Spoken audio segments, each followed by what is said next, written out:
قطر year ویز میں اپنی set پہ بیٹھا تو میرے ساتھ ایک گوری لڑکی جو برطانیہ سے آئی تھی بیٹھ گئی۔ آتے ہی اس نے اپنی تہذیب کے مطابق کہا ہائے۔ میں بھی ہائے کہہ کر واپس اپنی کتاب پڑھنے میں مصروف ہو گیا۔ اس نے کچھ وقت بعد پوچھا آپ کہاں سے ہیں؟ پاکستان سے ہوں۔ اس نے بتایا کہ وہ اپنے خاوند کے پاس جدہ جا رہی ہے جو وہاں ملازم ہے۔ میں نے زیادہ بات کرنا مناسب نہ سمجھا اور کتاب پڑھنے لگا۔ ایئر ہوسٹس مسافروں کو کھانا پیش کرنے لگی۔ میں عموماً فلائٹ کے دوران ان کے کھانے نہیں کھاتا۔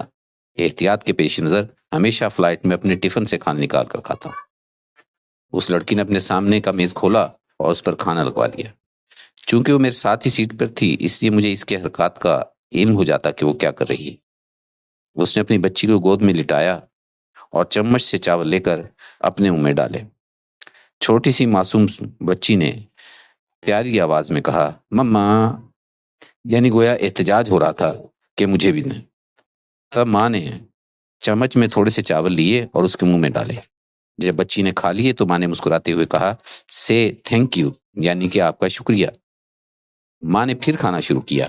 ابھی چند ہی لمحے گزرے تھے کہ بچی نے پھر کھانے کا کہا۔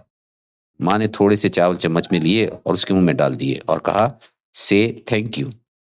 یوں ماں بچی کو ایک ایک چمچ دیتی رہی اور ہر چمچ پر کہلواتی رہی سے تھینک یو۔ اس سارے کھیل کو میں دیکھتا رہا۔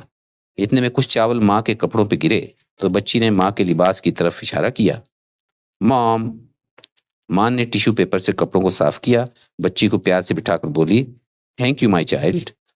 ماں نے پورے 36 بار اپنی بیٹی سے تھینک یو کہلوایا۔ اب آپ لوگ بتائیں، شکریہ ادا کرنے کی عادت اس بچی کی فطرت میں پڑ جائے گی کہ نہیں؟ ہم میں سے کس نے اپنے بچوں کی پرورش اس انداز سے کی؟